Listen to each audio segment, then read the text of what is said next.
One of the key reasons that we learn all of our log laws is to solve exponential equations like this that we haven't been able to solve before. So 2 to the x equals 3, we solved exponential equations earlier by getting the bases the same. But unfortunately, 3 is not a power of 2. So again, all of these examples are the same examples that are on that handout. That was the quick review of log laws, so you don't need to write anything down. You can just watch and see if that makes sense for understanding. Now, for this first one, I'm going to show you the technique that we're going to use and how we're going to use logarithms to solve any equation. Now, the idea is that logarithms solve for exponents. So when we have an equation where we're trying to solve for an exponent and we can't get the bases the same, our first step is that we can take the log of both sides. And usually we do log base 10. I'll do this with natural logs as well, and we'll look at that. You could use any base you wanted. But since the log of base 10 and the natural log are on your calculator, they're the most typical. Sorry for the interruption. If our grade 12 teaching staff, if you can please Now, have your attendance completed. our log law says, after we've taken the log of both sides, our log law says if you have an exponent, you can bring that in front. No problem. Log law says if you have an exponent inside of your logarithm, you can bring that exponent out in front and multiply. The nice thing about this is we've now taken the x out of the exponent where we didn't know how to solve it into the front here. And it's x times log of 2 equals log of 3. Now, log of 2 and log of 3 are both numbers. If I had a question like this with, let's say, regular integers, if you had x times 5 equals 10, could you solve that? What would you do? You divide by 5 and then you would get 2, right? These ones are both base 10, these logs, yes. So this is a number and this is a number. If I want to get x by itself, I would just need to divide both sides by log of 2. We go to our calculator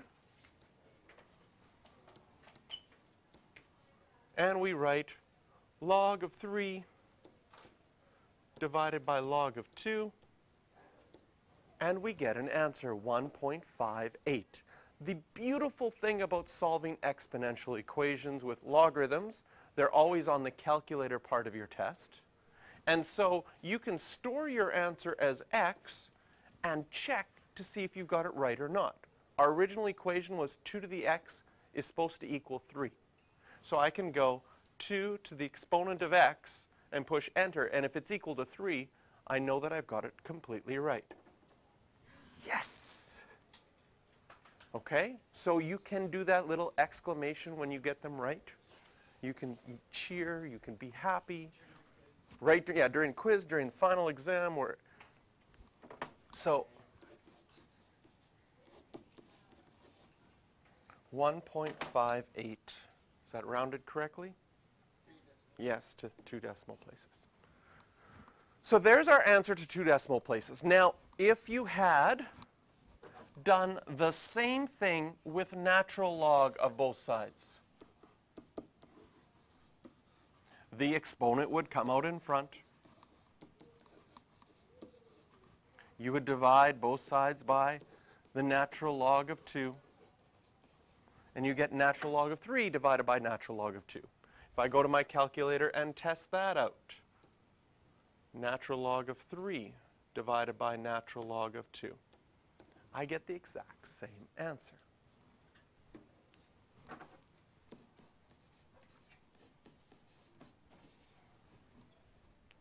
So it doesn't matter whether you use log or natural log or anything. And you can kind of see that this is sort of related to the change of base theorem. What would be advantages of using one over the other?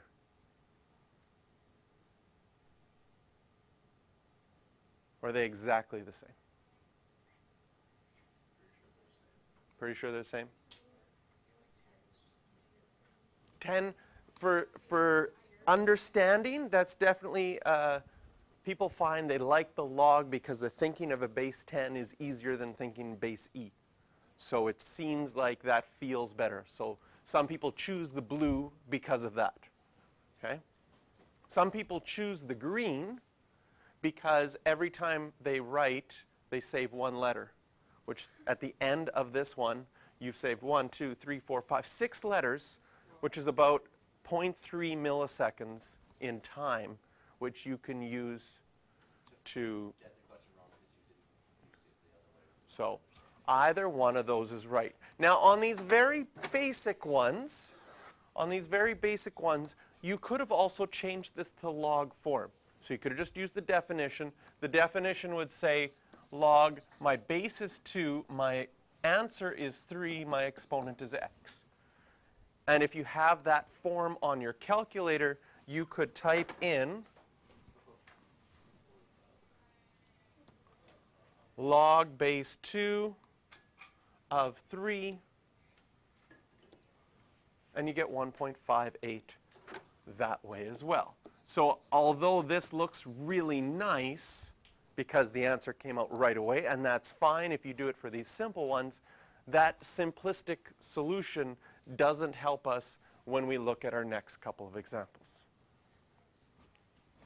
So our second example to look at is this one. 2 times 3 to the x equals 5. Can I just write this as 6 to the x? It's very tempting. Well, when I say that, then you know the answer is no.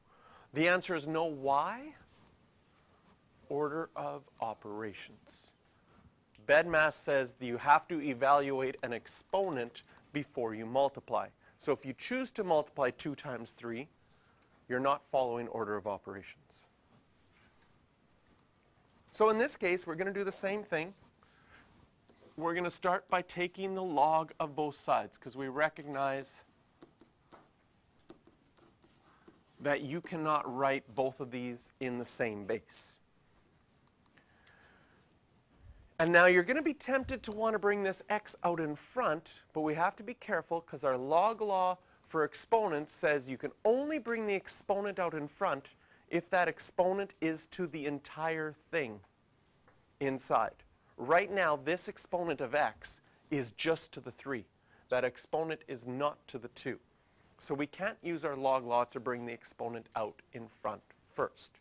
But one of the reasons that we practiced expanding completely, those questions that said expand completely or write in terms of log A, log B, log C, those questions that we did were exactly for this situation. We need to expand this and say, I have log, and inside I have 2 times 3 to the x. There's a log law for multiplying. When we multiply inside of a logarithm, we can write that as adding. And now we can bring the x out in front.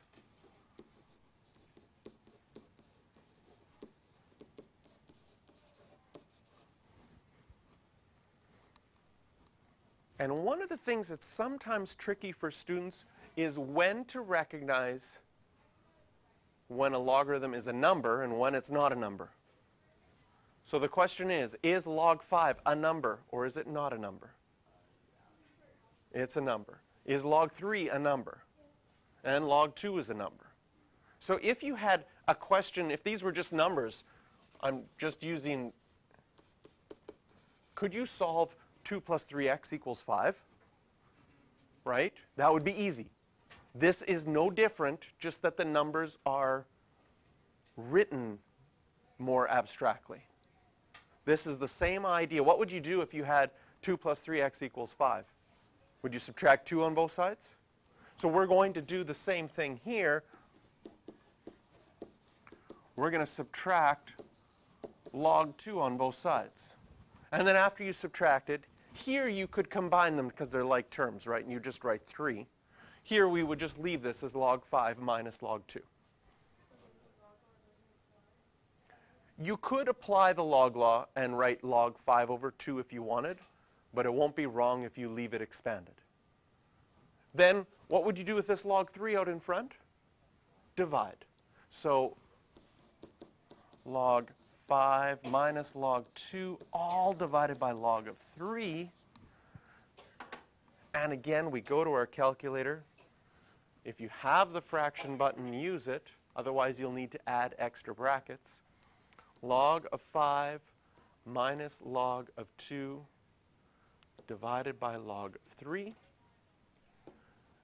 We get our answer, 0.834. And once again, we want to know if we got it right. So store our answer as x and go back to our original equation. Our original equation on the left-hand side had 2 times 3 to the x. So we type that in, 2 times 3 to the x.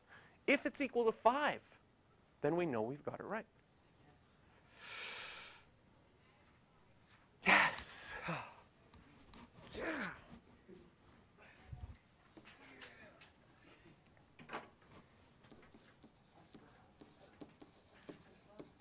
Did I get the right 834? Perfect.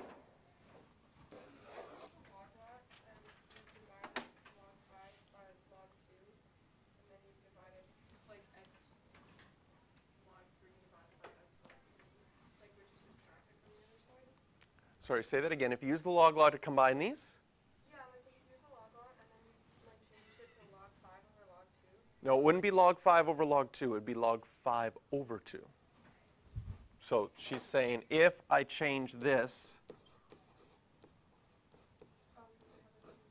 they have the same base, so you could do that and then divide by log 3. That would give you the same answer. Okay? But you mentioned an important thing for log laws. You have to be careful. She said log 5 divided by log 2. But in the log law on the left-hand side, when you're subtracting, there's only one log on the left-hand side.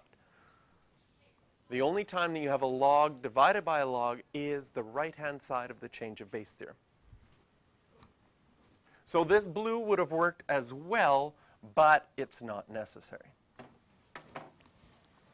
Whoa, that's not what I want to do. There we go.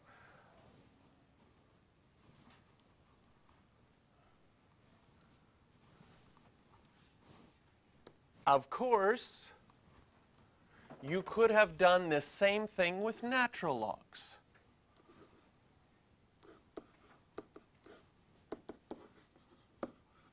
And then expanded your log laws the same way. And brought the x out in front the same way. And done your like terms and solving. Subtract log 2 on both sides, just like we did before. And then divide. Just like we did before. Can you see that that's identical work? This time, how many letters did you save? 1, 2, 3, 4, 5, 6, 7, 8, 9, 10, 11, 12, 13, 14. 14 letters. So if you want to know how much time that actually saved you, you could write the letter G 14 times and time yourself how long it takes you to write G 14 times. And you might have saved yourself 3 seconds this time. Wow. Okay. And typing this into your calculator. No. The only thing that gets specified is whether or not you have your calculator or not. If you don't have your calculator, it probably means you can get the bases the same, just like on your quiz. Which is one? The one that we wrote or the next one? Yeah, we should have another one.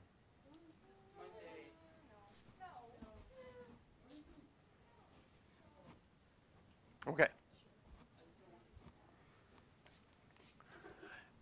With logarithms, so you have a choice of using logs or natural logs. In this case, could you have divided both sides by 2 first?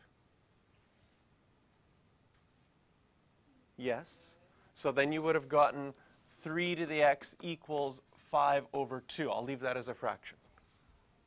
If you then take the log of both sides, I'm going to use natural log just because of space. The x would come out in front right away. So we skip the adding line. Can you tell that that is the same as this line there? The left-hand side is the same. The right-hand side, I have natural log of 5 minus natural log of 2 in blue. In black, I have 5 divided by 2. But that's just the log law showing up inside. So you have some choice. That dividing both sides by 2 in this case would actually make it a little bit shorter. And you would get the exact same answer.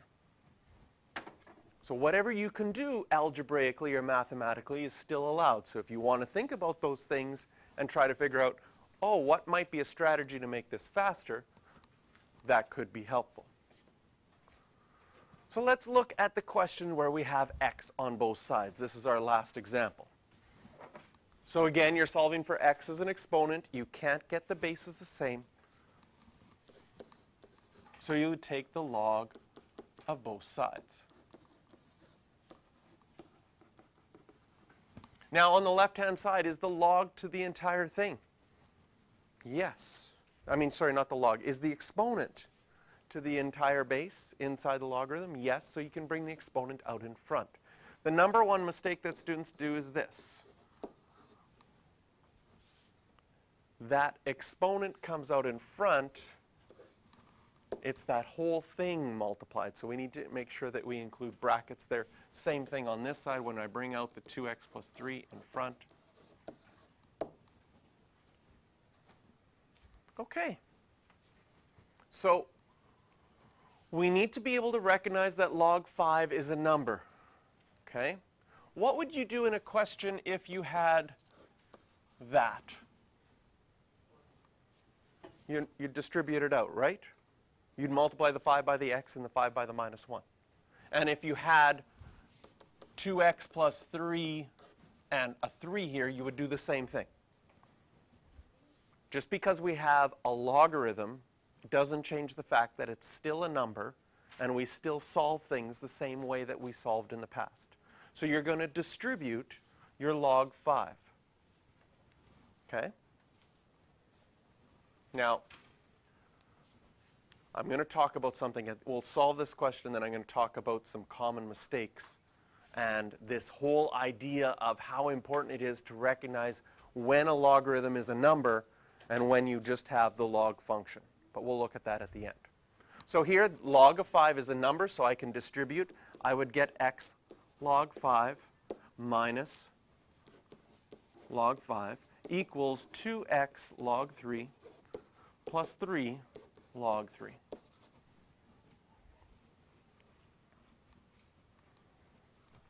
So if these were numbers,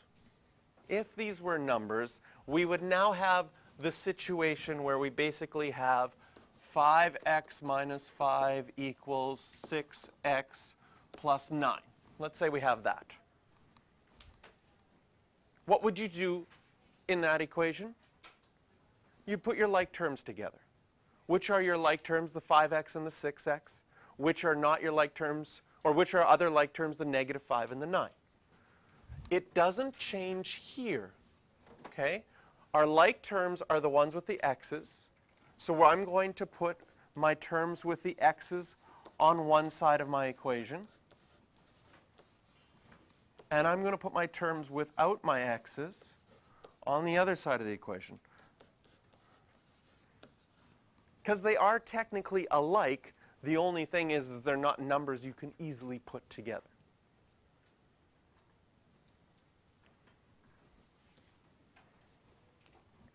Now, we have a situation where in numbers, this would have got combined. But since these aren't really alike, and we want to solve for x, my question is on the left-hand side, is there a way that I could get an x by itself?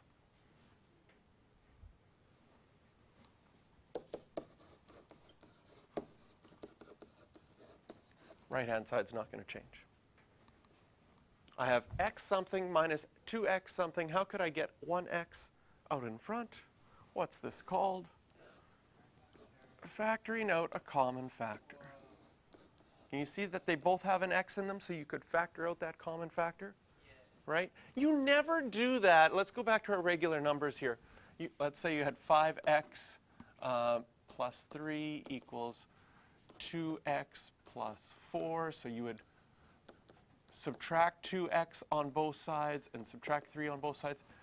You always did 5x minus 2x is 3x.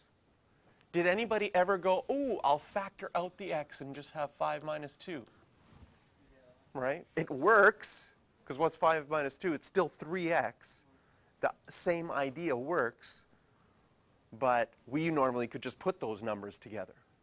But now that our numbers are not pretty like, log 5 minus 2 log 3x, those aren't pretty numbers. But we can still use this idea of factoring them out. And if you factored them out, we have x times a number equals another number. How would I get x by itself? Divide. 3 log 3 plus log 5 divided by log 5 minus 2 log 3. Wow. If we would have used natural logs, I think we would have saved at least 12 letters this time. So now I'm going to go to my calculator and I'm going to type this in. 3 log 3. Oh, I forgot the plus log 5.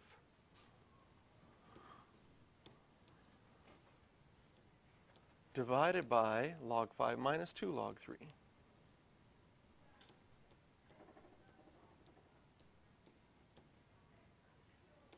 Push enter, and we get negative 8.35.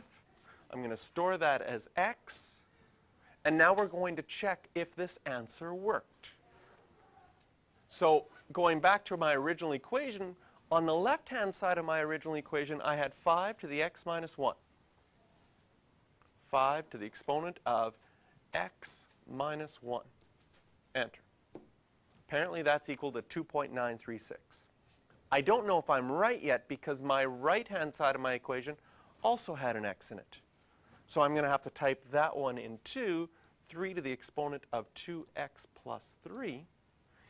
And if these are the same, yes, then we know that we've got it right.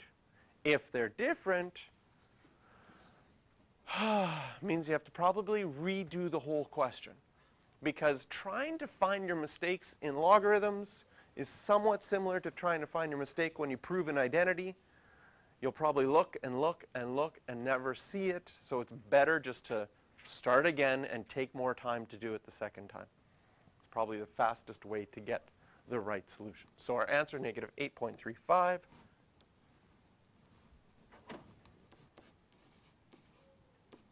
So a lot of people really like this part of the logarithms unit because you write your test. The method is always the same of taking the log of both sides and using your log laws to get x by itself.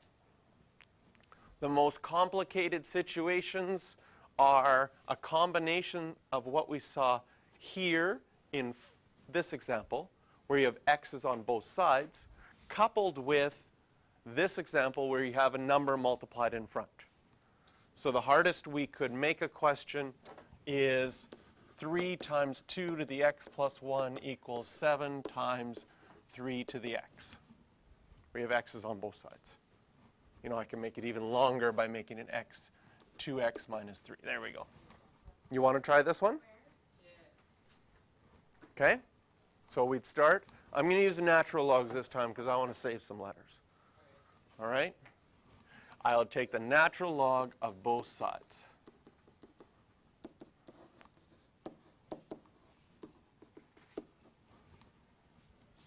I can't bring the exponents out in front because this exponent is just to the 2 and this exponent is just to the 3. So I'd have to use my multiplication law first and say multiplying inside of a logarithm is like adding. And now I can bring that exponent out in front.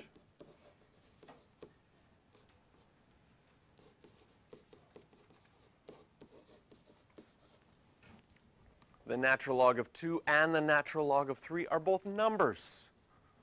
So because they're numbers, you can distribute. Oh yeah, I haven't. At the end of this one, please, someone remind me to talk about when is a logarithm not a number? Okay? Who's going to remember to ask me that question? Kino is. All right. At the end, not now. Kind of sounds like a riddle. When is the logarithm not a number? Okay. Someone ask me that riddle at the end. When is a logarithm not a number? So now we're going to distribute. So we have natural log of 3 plus x natural log of 2 plus natural log of 2 equals natural log of 7 plus 2x natural log of 3 plus 3 natural log of 3. So basically, by using natural log, you save letters, but you have to say an extra word. Yeah, if you're talking it out. So for teaching purposes, you're right. This does take me a little bit longer to say, but quicker to write.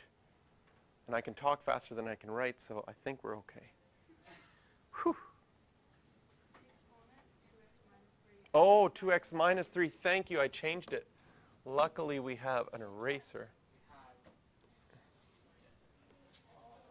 Oh, minus, minus, minus. Thank you.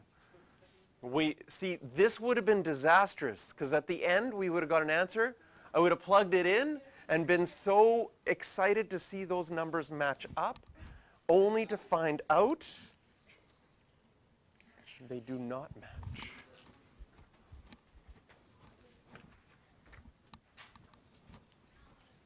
Now, we have to combine our like terms. We're going to put all the terms with x's on one side. So I'm going to keep the x natural log 2 here. I'm going to move over the 2x natural log 3.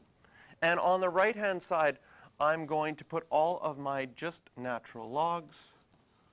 So I'm going to move over the natural log of 3, and I'm going to move over the natural log of 2. Factor out an x.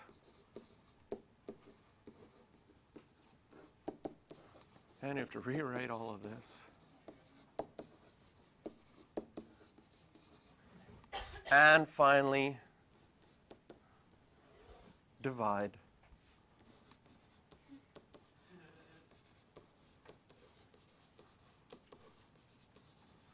All divided by natural log of 2 minus 2 natural log of 3. Mr. Chair, could you not simplify further because you have 3 log? You could put those together if you wanted. 3 log 3s minus another log 3 would be minus 4 log 3s. But I can go now to my calculator,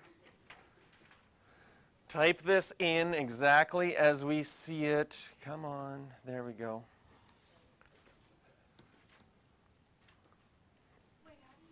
Natural log of 7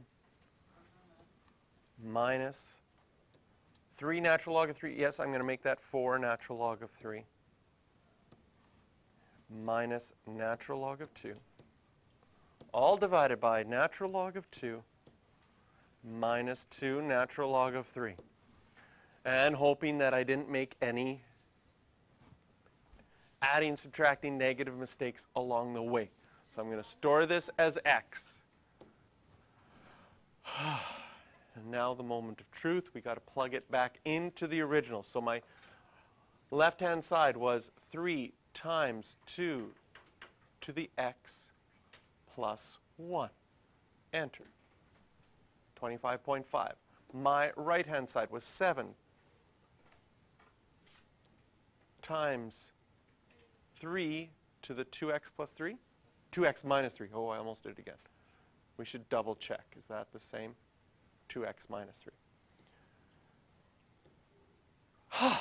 Yes. Relief.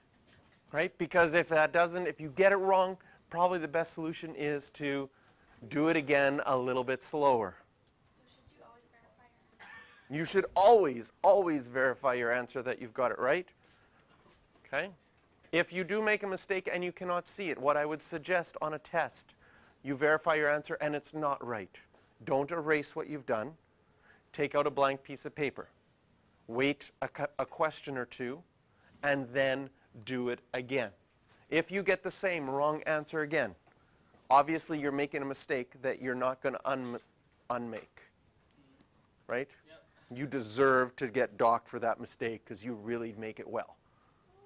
Right? And so if that happens, the reason you haven't erased it, you just leave it as it is. Don't ever, like identities, don't try to make more mistakes to undo the mistakes you've made. That is always a bad idea. Just leave it and then hopefully learn from that. So Kino, you were going to ask me a question at the end, yes? When is a log not a number? So here are two situations that look very similar.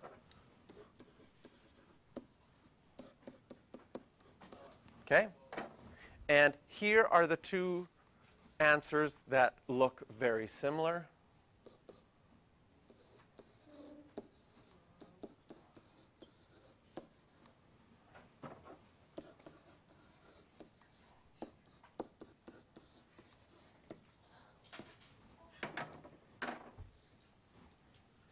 Okay. The green one is perfectly fine mathematically, because in the green you have log 5. The log 5 here means log base 10 of 5. The 10 isn't written because we don't have to write a common log. And if you type log 5 in your calculator and push enter, you get a number. Just to prove it, here, log 5, push enter, it's a number. It happens to be 0.69897, blah, blah, blah. You don't need to memorize that. Okay? So log 5 is a number, and because it's a number, you are allowed to distribute numbers. Numbers are allowed to distribute. But in the blue, log base 5 is not a number. To prove it, I'll try to just type log base 5 and see what happens. Alpha y equals log base. What is log base 5? Push enter, because this is just what I have. What's log base 5? That's an error. It's not a number, because it's a function. You have to have log base 5 of something for it to be a number. And you're not allowed to distribute functions. Although, as I saw in identities, you try. Right? Sometimes we try. When have I seen this before? Here. Sine pi over 4 plus pi over 6. Some of you wanted to write sine of pi over 4 plus sine of pi over 6. This is wrong. But you tried to do that. Why is it wrong? The only thing you can do with this was use your alpha plus beta formulas. There is no rule that says I can distribute a function. You can distribute numbers all you like. You can distribute variables because variables represent unknown numbers. So you're allowed to distribute an x. You're allowed to distribute a number. But functions are not allowed to distribute, right? Right? What's the square root of 4 plus 9? Is it the same as the square root of 4 plus the square root of 9? No, that's bad. What have I done? I distributed a function. When you try to distribute a function, you make errors. Here's another. Oh, this is my favorite error. Oh, you do make this error. Some of you made this error. Lots. This question's on the grade 9 exam. The error is, oh, it's just x squared plus 9. That's bad. What have we, right? You have to FOIL it out. But what have you done? You said, oh, I'm going to distribute a function. So unless there's a rule for a function, you're not allowed to do that. And that is what's happening here. Is there a rule for adding inside of a logarithm? No. We have the left-hand side, we have a rule for multiplying inside of a logarithm. We have a rule for dividing inside of a logarithm. We have a rule for having a power inside of a logarithm. But we have no rules for adding inside of a logarithm. In this unit, if you make up a rule, I stop marking. So if you decide to make up a rule in line 1 of a question, you will get, if it's a 4-mark question, you make up a rule line 1, you will get 0 out of 4. Do not make up any rules. You have your formula sheet, Those are your rules. Those are the only things you can do with logarithms. Don't make up rules. That is scary. It's like, but that's how I always do my math. I just make stuff up. No, don't. Don't do that. Okay, so how do you make x, like how do you keep it or store it? So let's go back to our calculator. How do you do that fraction button? All right, we'll go over a couple things. We'll go over the fraction button, which only works if you have a TI-84. And the other question is, if you had something big like this that you typed in, how do you get that to be equal to x? So you type that whole thing in, you push enter, it gets an answer. Above your on button is a store button. If you hit the store button, it says, where would you like to store your answer? You can choose any letter you want. You can go alpha A, alpha B, but it's often quickest just to store it as x. Storing something as x does not affect graphing. It doesn't, you don't have to unstore it. Your calculator starts automatically with x stored as 10. Could you store multiple numbers at the same time? Yes, so you'd have to use different letters. So you would store, you know, this is x, you could store something else as a, something else as b, and you could have all of those things. I mean, one of the things that sometimes, as a joke on your friends, almost all the letters that are in your calculator are currently stored as 0. So if I pick G on my calculator, oh, G was stored as something. Have I ever used Q? No. I've never stored anything as Q, so it defaults to 0. So you can take the letters of your name, pick one of the letters and store it as a 10, and all the other ones as 1. And if you type in your name, it'll do 10 times 1 times 1 times 1 times 1 times 1. And you can be like, oh, I wonder what I am. Oh, I'm a perfect 10. And then you type in your friend's name, and they'll be a 0. Right? Not very nice. Yeah. But no, but if they have a letter that's a 0, you can right? It'll times by 0. And you can just say, wow, my calculator thinks I'm a 10 and you're a 0. So the other thing was the fraction button. The fraction button can be done by pushing alpha Y1. And if this menu appears, the first one allows you to write things in fractions, which is really helpful for logarithms, because if you do not have the fraction button, like if you have a TI-83, you have to put an extra set of brackets around this and an extra set of brackets around this. I've just been doing that because I didn't know I could do that. Yeah, the fraction button is so nice that way.